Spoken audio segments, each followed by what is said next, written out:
حد تک خطرات پاکستان کے ارد گرد منڈلا رہے ہیں. آپ کے دو برادر ہمسایہ ممالک یعنی ایران اور افغانستان، اس سے آپ کی سرد مہری کہاں تک پہنچ گئی؟ یعنی کیا سین ہے کہ جہاں ایک ٹیبل پر آپ کو افغانستان، پاکستان اور ایران نظر آیا کرتے تھے، آج وہاں مودی، افغانستان اور ایران نظر آ رہے ہیں.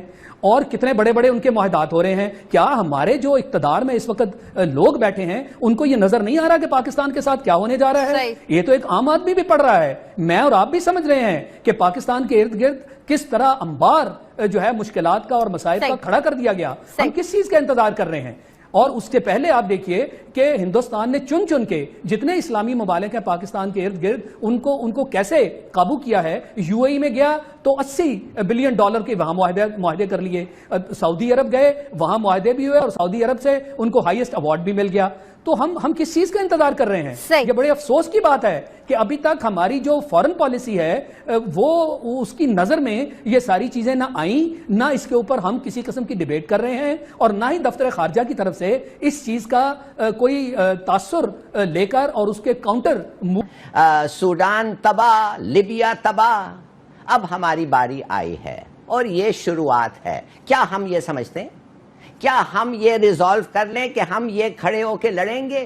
دیکھیے ہمارے ساتھ کوئی نہیں ہے، چین بھی نہیں ہے. ایک لحاظ سے مت سمجھیے کہ چین آ کے ہمارے وہ کہتے ہیں چیسنٹس آگ سے نکال کے کہے گا ہم آ گئے ہیں فکر مت کرو. نہیں، 71 میں نہیں آیا، بلکہ انہوں نے ہمیں مشورہ دیا. 71 میں 4 ہمارے جنرلز کو بیجنگ گئے تھے، بھٹو بھی تھا ان کے ساتھ. انہوں نے کہا مت ویسٹرن فرنٹ پہ ایک فرنٹ کھولو، مت کرو. ہم نے کیا اور ہم نے چین ہمارے سے دیکھیے بڑا اچھا دوست ہے، بڑا زبردست دوست ہے، مگر اس کی ناٹ سیو یو.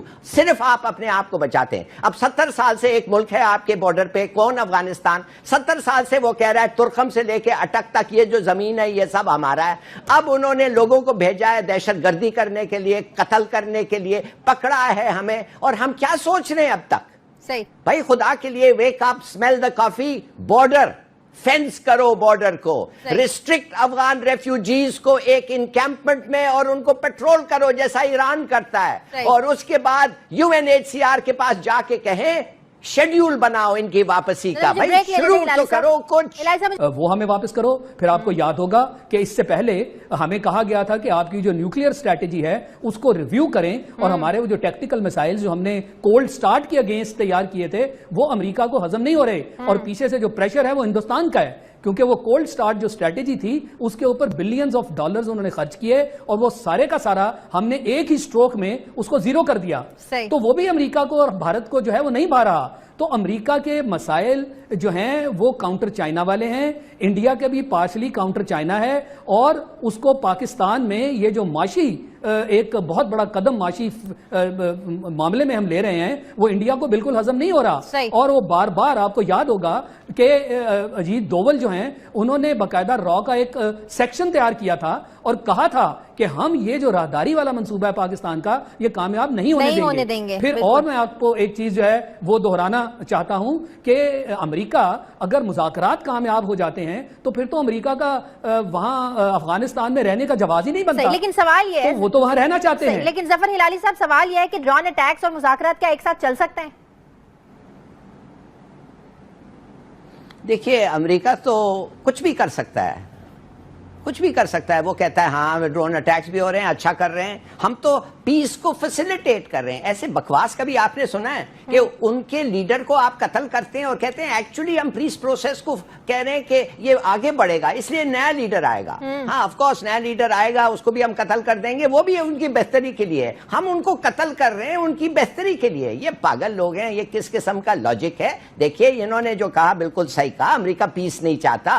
اگر امریکہ پیس چاہتا، اگر پیس ہو جائے افغانستان میں تو آپ مجھے بتائیں امریکن پریزنس کی کیا ضرورت ہوتی؟ اور اگر امریکن پریزنس کی ضرورت نہیں ہوتی تو پاکستان پہ وہ کیسا ایک نگاہ رکھتے، وہ کیسا چائنا کا ایکسیس مشکل کرتے ٹو دی انڈین اوشن، وہ کیسا ہر قسم کی چیز کر سکتے تھے جو گوادر کامیاب نہ ہو. یہ سب بالکل ایبسولوٹ نانسنس ہے. امریکہ اور انڈیا انسرکل کر رہے ہیں چائنا کو. اور حیرانگی کی بات ہے کہ آج جیسے ہم بات کر رہے ہیں آندھرا پردیش میں ایک میسو نیا شہر بن رہا ہے, نیوکلیئر سٹی, جس میں ہندوستان کے ہائیڈروجن بم بن رہے ہیں. اور سمجھے اور آپ کو میں کہتا ہوں گیس کریں وہ فیول ہائیڈروجن بم کے کدھر سے آ رہا ہے؟ امریکہ سے. تو یہ سب باتیں چھوڑیں جی, سیدھی سادی بات ہے. اب ہمیں پتہ چل گیا ہے ایران کو تو انہوں نے بٹھا دیا ہے, امریکہ نے ایران کو تو نیگوشیٹ کر کے اس کو تو آؤٹ آف دی ایکویشن کر دیا ہے. اور وہ بھی افسوس سے کہنا پڑتا ہے کہ ان کو بھی کچھ کلیمز ہیں پاکستان پہ. سیستان بلوچستان جو ہے وہ شاہ آف ایران نے کہہ دیا, یہ ملا جو ہیں ایران میں انہوں نے تو نہیں کہا, مگر شاہ آف ایران میں کہہ دیا کہ اگر کچھ پاکستان کو ہم بلوچستان لے لیں گے. دیکھیے ہر ملک, انڈیا, افغانستان, سب کے ہمارے پہ کلیمز ہیں. We are alone. اور اب ہمیں یونائٹ کرنا چاہیے اور اب ہمیں تگڑے ہو کے کرنا چاہیے. بلیو می یہ سب سے ڈینجرس موقع ہے پاکستان. صحیح. شاہد لطیف صاحب, بھارت کے معاملے پر جس طرح ہماری ایک واضح پالیسی ہے, ایک اسٹریٹجی ہے ہماری کہ بھارتی جارحیت پر فوراً منہ توڑ جواب دیا جائے گا, ایسی پالیسی امریکی ڈرونز اٹیک پر ہماری کیوں نہیں ہے؟ دیکھیں, پہلا تو ہمیں یہ سمجھنا چاہیے کہ کیا ہم نے اوور آل بیٹھ کر اس وقت اس پورے خطے میں پاکستان کو جس طرح گھیرا جا رہا ہے اس کے اوپر کوئی ڈیبیٹ کی؟ ہماری پارلیمنٹ میں تو سوائے ایک دوسرے کا گلا دبانے کے یہ جو آف شور معاملے ہیں ان کے اوپر فضول بحث کرنے سے, ایک دوسرے کو نیچا دکھانے کے علاوہ ہمارے ہاں تو وہاں کوئی کسی قسم کا سبجیکٹ ڈسکس ہی نہیں ہوتا کہ یہاں پر را اور افغان انٹیلیجنس کا گٹھ جوڑ ہے. اور ظاہر ہے یہ بلوچستان کو عدم استحکام کا شکار کرنا چاہتے ہیں, خاص کر سی پیک منصوبے کو. تو ایسے میں جب ہمسایہ ممالک اس طرح ایک دوسرے کی اپنی زمین کو دوسرے ممالک کے خلاف استعمال کریں, ظاہر ہے پڑوسی ہیں, پڑوسی بدلے بھی نہیں جا سکتے. تو افغانستان اور پاکستان کے تعلقات ایسے میں کس طرح ٹھیک ہو سکتے ہیں؟ شاہجہاں, یہ میرا مطلب تھا شروع میں کہنے کے لیے کہ جب افغانستان میں بادشاہ تھا پھر بھی تعلقات ٹھیک نہیں تھے, جب پریزیڈنٹ بنا پھر بھی تعلقات ٹھیک نہیں تھے, اور جب امیرت آئی, امیر بنا, وہ بھی پھر تعلقات ٹھیک نہیں ہے. یہ نہیں ہو سکتے. یہ کیوں نہیں ہو سکتے؟ 70 سال پہلے سے پہلے دن سے وہ کہہ رہے ہیں بھائی آدھا پاکستان ہمارا ہے, اٹک تک تو ہمارا ہے, اور کوئی ان پہ نیگوشیشن ہم کرنے کے لیے تیار. تو یہ کیسے ٹھیک ہو سکتے؟ نہیں ہو سکتے. You have to live with this fact. اچھا, اب دوسری بات یہ ہے, ہمارا جو دشمن ہے بھائی, امریکہ کا دشمن ہے نا افغان طالبان.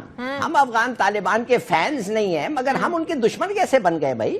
وہ تو ان کو اٹیک کر رہے ہیں, ہمیں تو نہیں اٹیک کر رہے ہیں. ایک دوسری بات ہے, ہمارے زمین سے اگر وہ آ کے ادھر جاتے ہیں, غلط بات ہے, اچھی بات نہیں ہے. ہمیں کوشش کرنا روکنے, جیسے ہم سمجھتے ہیں امریکنوں کو کوشش کرنا ٹی ٹی پی کو روکنے, کہ جب وہ آ کے 150-155 بچوں کو مار دیتے ہیں پاکستان میں, روکنے کی تو کوشش کرنی چاہیے, ہم نے بھی کرنی چاہیے. مگر آئی ڈونٹ سی کہ ہم ان کے دشمن کیسے بن گئے, نمبر 1. دوسری چیز, اور یہ بے نظیر بھٹو سے میں نے ایک نوٹ میں لکھ کے کہا ہے اور اس نے اگری کیا تھا. میں نے کہا کیا کر رہے ہیں ہم افغانستان میں میڈل کر رہے ہیں, بی کچھ تو خدا کے لیے بتائیں, ہم اپنے گھوڑے کیوں دوڑا رہے ہیں, ہمیں کیا حاصل کریں گے؟ اور بی نے پھر انسٹرکشنز دی کہ keep your hands off Afghanistan, let the dust settle where it will in Afghanistan. یہ ان کے الفاظ تھے, let the dust settle where it will in Afghanistan. نہیں, ہم جاتے رہے. اب دیکھیے, اب ہمیں کہتے ہیں کہ ان کو ٹیبل پہ لے آؤ, وہ لاتے ہیں تو ان کو راستے میں مار دیتے ہیں. اچھا, پھر کہتے ہیں تم کام کافی نہیں کر رہے ہو, لڑ جاؤ ان کے خلاف. بھائی ہم کیا مرسنریز ہیں؟ ہم تمہارے پیڈ فائٹرز ہیں کہ ہم جا کے لوگوں سے لڑیں اس لیے کہ تمہیں وہ اچھے نہیں لیتے؟ اور جب تمہارا 1,50,000 لوگ تھے, تم نے کیا لڑا, کیا کیا, کیا حاصل کیا؟ فار گاڈ سیک, سیدھی بات یہ ہے کہ یہ ہمارے دشمن نہیں ہے افغان طالبان, ہمیں میڈل بالکل نہیں کرنا چاہیے. کیا یہ بات ٹھیک نہیں ہے کہ کہیں نہ کہیں افغان مہاجرین وجہ بنتے ہیں لا اینڈ آرڈر کی جو سچویشن خراب ہوتی ہے یہاں پر؟